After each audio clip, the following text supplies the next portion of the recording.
Friends, last हमने पढ़ा कि एक कंपनी की मैनेजमेंट एडमिनिस्ट्रेशन को कौन देखता है। हमने बात करा था डायरेक्टर्स के बारे में। डायरेक्टर की क्वालिफिकेशन डिस्क्वालिफिकेशन के बारे में हमने रीड आउट किया। अगर आपने वो वीडियोस नहीं देखी हैं तो डिस्क्रिप्शन बॉक्स में उसका लिंक दिया हुआ है, तो प्लीज पहले जाके वो देखिए, फिर उस वीडियो पे आइए। चलिए हम बात करते हैं लीगल पोजीशन ऑफ डायरेक्टर की, कि एक डायरेक्टर की लीगल पोजीशन क्या हो सकती है। तो कुछ वर्डिक्ट्स हैं, कुछ केसेस हैं, कुछ वन एस्पेक्ट कहता है कि डायरेक्टर एक कंपनी का ट्रस्टी हो सकता है, और दूसरी तरफ हम बात करते हैं, कुछ एस्पेक्ट्स ये कहते हैं कि जो डायरेक्टर्स होते हैं वो कंपनी के एजेंट्स होते हैं और कंपनी के लिए काम करते हैं, वो कंपनी के एजेंट होते हैं। लेकिन कुछ वर्डिक्ट कहते हैं कि ना तो डायरेक्टर कंपनी का एम्प्लॉय होता है और ना ही डायरेक्टर कंपनी का स्टाफ होता है। तो कंपनी का वो होता क्या है, क्या रिलेशन क्या है उसका कंपनी के साथ में, कि ना तो वो ट्रस्टी है, ना वो एजेंट है, ना वो एम्प्लॉय है, ना स्टाफ है, तो वो है क्या। अगर वो इनमें से भी है तो उसको हम प्रॉपरली डिफाइन करते हैं। कुछ प्रैक्टिकल व्यूज हैं, कुछ पर्सनालिटीज हैं जिन्होंने कुछ केसेस प्रोवाइड करवाए हैं। उन केसेस के बेसिस पर हम स्टडी करेंगे कि डायरेक्टर की एक्चुअल पोजीशन कंपनी में रहती क्या है। चलिए हम बात करते हैं फर्स्ट कि as a trustee director company में एज अ ट्रस्टी किस तरीके से है, अगर है तो कैसे, और अगर नहीं है तो कैसे। ठीक है, डायरेक्टर कंपनी का ट्रस्टी माना जाता है किस तरीके से। एक केस है रामस्किल्स वर्सेस एडवर्ड। एक केस के जरिए हम बताते हैं कि वो कंपनी का ट्रस्टी कैसे है। ट्रस्टी का मतलब होता है कि उसका कंपनी के साथ में ट्रस्ट एंड कॉन्फिडेंस का रिलेशन है। तो रिगार्डिंग अगर कंपनी के शेयर्स को अलॉटमेंट डिस्ट्रीब्यूट करना है, मतलब आप किसको कंपनी के शेयर्स अलॉट कर रहे हो, वो ये डिसीजन लेता है। फॉरफिच के डिसीजन लेता है। कंपनी के शेयर्स को री इश्यू करना है, उसके रिगार्डिंग डिसीजन लेता है। कॉल्स वगैरह का जो नोटिस भेजा जाता है, कॉल्स बुलाई जाती हैं, शेयर होल्डर्स को पहले नोटिस भेजा जाता है, तो उसके रिगार्डिंग भी जो डायरेक्टर्स है वही सब देखता है। एक्सेप्ट करता है ट्रांसफर ऑफ शेयर, अगर आप अपने शेयर्स को ट्रांसफर कर रहे हो उसको भी ये एक्सेप्ट करता है। कंपनी की प्रॉपर्टीज को इफेक्टिवली कंट्रोल करता है।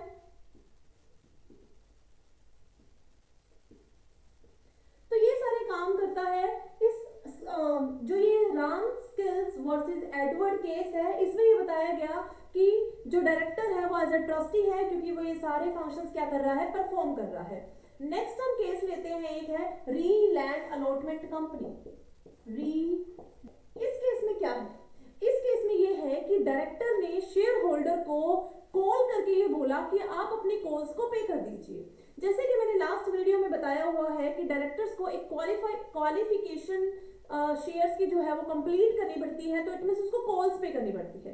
लेकिन उसने खुद ने ही कॉल नहीं पे करी, सामने शेयर होल्डर्स को तो वो बोल रहा है कि आप अपने कॉल्स को टाइमली पे कीजिए, बट उसने खुद ने ही कॉल्स पे नहीं करी हैं, और ये जो फैक्ट्स है वो उसने शेयर होल्डर्स को डिस्क्लोज नहीं किए। सिंपल सी बात है, डायरेक्टर्स यहाँ पे शेयर होल्डर्स को रिप्रेजेंट कर रहे हैं, लेकिन वो ही उसके ट्रस्ट और कॉन्फिडेंस को तोड़ रहा है, तो वो यहाँ पे एज अ ट्रस्टी ट्रस्ट नहीं रहा शेयर होल्डर्स के साथ उसका। क्लियर। तो यहाँ पर हम कह सकते हैं कि वो एज अ ट्रस्टी नहीं है।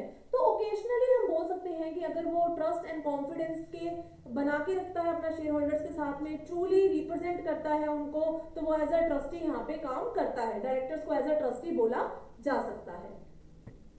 नेक्स्ट हम बात करते हैं कि डायरेक्टर एज अ एजेंट है।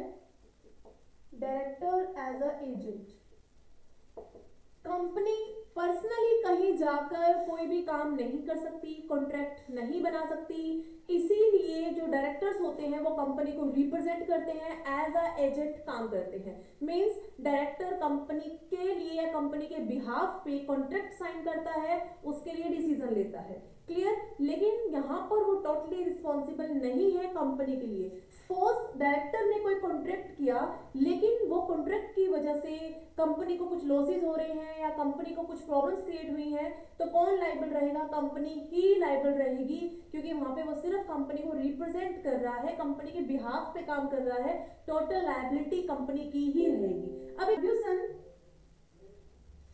And Wilson, Ferguson and Wilson, इसमें क्या डिस्कस किया गया है फर्ग्यूसन एंड विल्सन केस में कि जो डायरेक्टर्स होते हैं वो कंपनी के बिहाफ पे काम कर रहे हैं, कंपनी के लिए काम कर रहे हैं, अगर कुछ भी लायबिलिटीज अराइज हो जाती है तो कंपनी को ही लायबल रहना पड़ेगा, डायरेक्टर्स का कोई लायबिलिटी वहां पे नहीं बनती है। लेकिन अगर डायरेक्टर अपनी अथॉरिटी के बियॉन्ड कोई काम करता है, मीन्स डायरेक्टर के जो अथॉरिटीज डिफाइन हुई है उससे बियॉन्ड अगर वो कोई काम कर रहा है लेकिन वो कंपनी के क्राइटेरिया के अंडर आती है, मीन्स कंपनी का जो एमओए के अंदर जो क्राइटेरिया डिफाइन है कि वो क्या क्या कॉन्ट्रैक्ट कर सकती है, क्या क्या काम कर सकती है, उस क्राइटेरिया के अंदर आता है तो कंपनी उस कॉन्ट्रैक्ट को वैलिड प्रूफ कर सकती है। अगर वो डायरेक्टर्स की अथॉरिटी के तो बाहर है लेकिन कंपनी की अथॉरिटीज के अंदर आता है तो कंपनी उस कॉन्ट्रैक्ट को दोबारा से रीअरेंज करवा के वैलिड प्रूफ कर सकती है। क्लियर? तो simply director as a agent काम करता है कंपनी के बिहाफ पर, लेकिन लायबिलिटी टोटली किसकी रहेगी? कंपनी की ही रहेगी। नेक्स्ट पॉइंट की बात करते हैं कि डायरेक्टर मैनेजिंग पार्टनर, वो कंपनी को मैनेज कर रहा है, शेयर होल्डर को रिप्रेजेंट करता है, शेयर होल्डर के साथ ट्रस्ट एंड कॉन्फिडेंस का रिलेशन बना के रखता है, कंपनी के लिए मैनेजर्स को अपॉइंट करता है, तो सिंपली हम कह सकते हैं कि वो मैनेजिंग पार्टनर भी है। नेक्स्ट हम बात करते हैं officer of a company. Company के जितने भी ऑफिशियल मैटर्स होते हैं वो बिना डायरेक्टर्स के पॉसिबल नहीं है। अगर वो किसी भी तरह का फ्रॉड करता है और गिल्टी फाउंड होता है कि किसी तरीके का उसने मिस स्टेटमेंट्स दी हैं, कुछ फ्रॉड स्टेटमेंट्स दी हैं या फोर्जरी कुछ भी स्टेटमेंट्स प्रोवाइड करवाई हैं, तो उसको फाइन और इम्प्रिजनमेंट मतलब जेल भी हो सकती है। फाइन भी लग सकता है, सिर्फ जेल भी हो सकती है और दोनों भी हो सकते हैं। लास्ट हम बात करते हैं एम्प्लॉय ऑफ अ कंपनी।